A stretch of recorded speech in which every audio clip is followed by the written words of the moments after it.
See, Boys in the Hood is a very powerful movie. With just under 2 hours for its official runtime, the film speaks volumes when it comes to street and gang culture, being a product of your environment, the troubles of co-parenting, masculinity, and honestly so much more. But for this video, I kind of want to talk about something that hasn't really been too discussed within the fandom and community behind the movie Boys in the Hood, which is that Darren and Ricky's mother, Miss Baker, is a real killer of her only children. I know that sounds a little bit harsh, but by the end of the video, you'll understand why I say that. To explain the road leading up to Darren and Ricky's deaths, we gotta establish who they are and their relationships towards their mother. Darren is the troublemaking child. He steals, he's gotten locked up, he's quick-tempered, and he's not affiliated with a specific gang, but he's involved in the street life and culture. He's a smart talker, protective of his people, and he's quick to press an issue when something's up. Now, Ricky, on the other hand, is the golden child. He's the one who has the promising future with football. He's athletic, he's charismatic, he's a hard worker, he's disciplined when it comes to football, and he's pretty much innocent for the entire movie. But when it comes to the relationship with their mom, one has one and one doesn't. Throughout the entire movie, Ricky is the one who gets babied by Miss Baker. She treats him with respect. She's always forgiving of his wrongdoings instead of correcting them. And she doesn't catch an attitude with him at all. On top of that, she lets the mother of Ricky's child live with them with no concern at all. Now with Darren, she's none of that. She doesn't like speaking with him. She blames him for everything that goes wrong in her life, Ricky's life, and Darren's own life, takes out her anger and frustration on him, and has told him since he was a kid that he wasn't gonna be shit and amount to nothing. Who tells a kid that? Oh my gosh. So yeah, that's not pretty loving of her, I'm not gonna lie. But what I'm getting at is, she picked who she wanted to love both when the boys were innocent. But that singular choice wrote down their fate for the years to come as they grow into men. There's 4 main moments in this movie that showcase how Miss Baker treated Darren and Ricky as children reflects how they act as adults in society. Ricky getting his football took, the Crenshaw shootout, Doughboy and Ricky's fight, and Ricky's death. First, Ricky getting his football took. Chris brings the crew to go see a dead body, and Ricky brings his football with him despite the fact that Darren tells him not to do so. Once there, a group of older guys tricks Ricky into giving up his ball. He flashing cheeks talking about, I could buy like 1,000 balls, bro, just give me that shit, woo. And Ricky throws the ball thinking that they're going to truly give it back to him. But him thinking seriously that they're gonna give him his ball back is complete arrogance, or at least early signs of it. I know he's a kid and he's innocent, but what I mean by what I say is arrogant. He thinks he's above what's happening in the streets of LA. He knows what be happening in the community. They literally just went and seen a dead body that hasn't been fetched by ambulance or authorities, nothing. And despite the fact that his brother warns him not to bring the ball, he still does that. He thinks he's in a higher caliber than others and he could just do things without consequences. And like I said, he knows all these things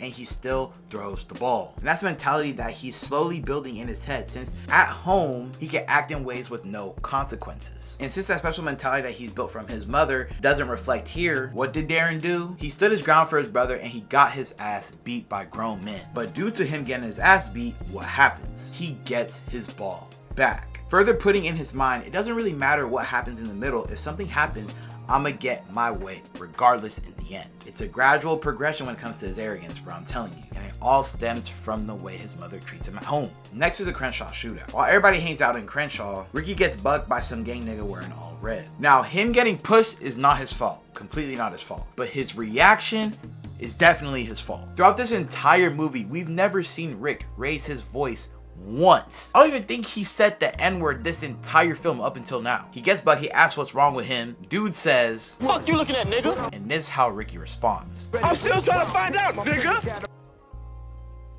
He has never spoken like this entire movie. But you want to know why he says that with so much pride? It's because his hot-headed brother is right behind him, once again to bail him out of his actions. And once the shots goes off and everybody leaves, nobody checks Ricky about how he acts. Because I know with my friends, if they act out of line in public or they just say shit in private that I don't rock with, or anyone matter of fact, we always check each other, because that's not shit we're supposed to be doing, bro. We're 21, we're grown in this society, bro. We gotta stay hit. But nobody does that with Ricky. In that moment, people should be telling Ricky on how to control his emotions, not to spaz out in public settings like that, bro. We're in Crenshaw, everybody got guns. You know your brother has a gun for sure. You know Monster has a gun because he's on parole. And you know these guys are in all red, so you gotta really like check your surroundings and social awareness before you get up and say something like that, because you could easily just walk away from that.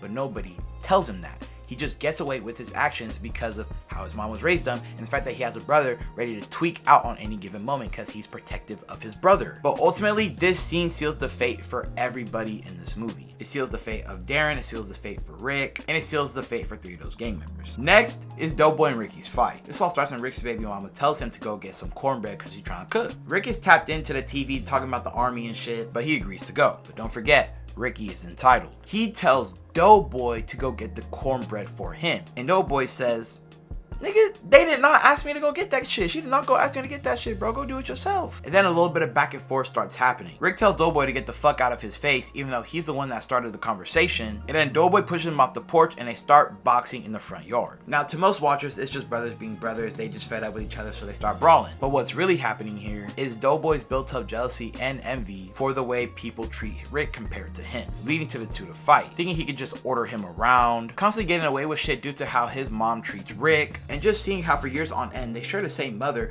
but you can tell so clearly she favors one over the other, and it's really bad. And it just gets to the point, and that was Doughboy's breaking point. But when Miss Baker pops out to stop the fight, the way she does it is really revealing of her character. See, Miss Baker hits Doughboy and then checks on Rick. And Doughboy asks 2 times, what the fuck you hit me for? Only for her to walk off and not even give him a valid answer. Once again, showing that she doesn't care for Doughboy, only Rick. But she doesn't even realize that this fight has been brewing since they were kids due to the fact that she mistreats the 2 boys. And now lastly, Ricky's death. All the arrogance, all the times he's been bailed out and saved, and thinking he's above everybody else, showcased perfectly in this scene alone. First, he knows he's being hunted down, but what does he do? He goes to take a piss. Then he says that the people ain't gonna do nothing to him and that they're just trying to show out. Oh my gosh. This is this arrogance I was talking about being built up since he was a child. He knows how it gets in LA, but he's still on this whole mentality that they not gonna do nothing to me. It's not like they just circle around and we really have to run into an alley because of these guys. He genuinely thinks he's special. But why is that? Because that's all he knows. He's acted his whole life without real deal consequences. And where does that stem back to? The way his mom treated and raised him as a kid. Anything that's bad could have cost him his life, could have cost him his friend's life. Didn't matter at all to Ricky's mom because he is the golden child. He is the meal ticket. He is the reason we're going to get out of the hood. So she lets him get his way and he thinks it's going to be the same thing. And literally on the verge of being hunted. I gotta take my glass off for this.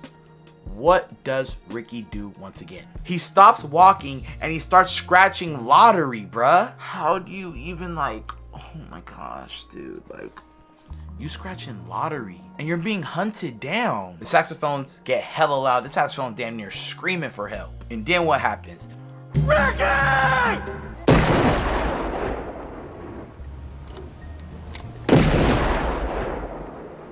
But once Doughboy brings him back to the crib, the mom instantly starts blaming Doughboy for his death when he had nothing to do with it. And this even bleeds into Rick's baby mama. Cause Doughboy trying to be like, yo, let me get the kid. Like, you know what I'm saying? That's my nephew. Let me get the kid. He not supposed to see all this. She gonna say something within the lines of, you'll never touch him. Don't ever touch him.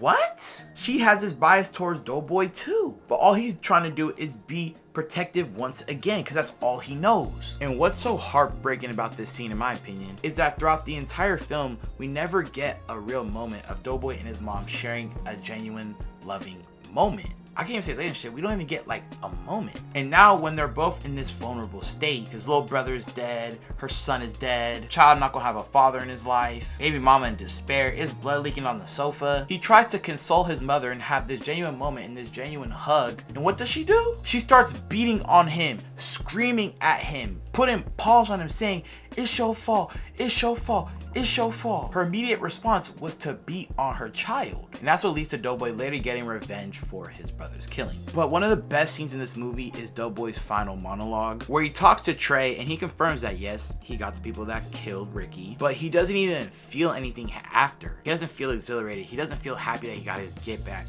He doesn't feel anything. And this is where he admits that he has no brothers left and he has a mother that doesn't love him and that she never has loved him. And that's hard to accept, especially when you have siblings. And he even admits that it's been a bias their entire life, but that sucks because it's like you're just a kid and you want to have a genuine connection with the person that brought you to life, but you don't have that. And every time you try, you're just essentially spat on. it sucks. Like, you could hear it in my voice. That shit sucked. But throughout the talk, he realizes that the street life isn't really for him. And there's always been glimpses that he is smarter than what his emotions make him do. And he realized that the street life, the gang culture, that's not what he wants to do with his life. And he realizes that he's a product of his environment in and outside of his home. Also, in this monologue, this is where he gives up the doughboy persona. The lady asks him, "You got some blow, got some rock?" He says, "Get the fuck out my face." He also dumps out his 40 bottle that has been so keen to his emotions throughout the entire film. So he goes back to being Darren. And guess what happens after that? 2 weeks later, he is murdered. And that's the harsh reality of the hood. Many people don't make it out even though they have these careers, this ambition, and they want real change for themselves. But many don't make it out. Many people's times is cut short due to circumstances beyond their control. But yeah, I believe, hopefully I made it clear throughout the video, I think both of the fates between Ricky and Darren were sealed from the beginning due to the way Miss Baker treated them as they grew up into adulthood. And that's all I had to say for this video, man. My name is Roni, or Ronless Fiction, whichever you guys want to call me. I upload every Wednesday, 12 p.m. Pacific time, 3 p.m. Eastern time. Follow me on my other social medias. My Instagram, TikTok, Twitch are in the description below. Subscribe to the channel if this is your first time here. And yeah, that's all I had to say for this video. Love you guys. Y'all be smooth. Protect your mental health. It's getting real bad out there, bro. Real lingo. Catch y'all next Wednesday.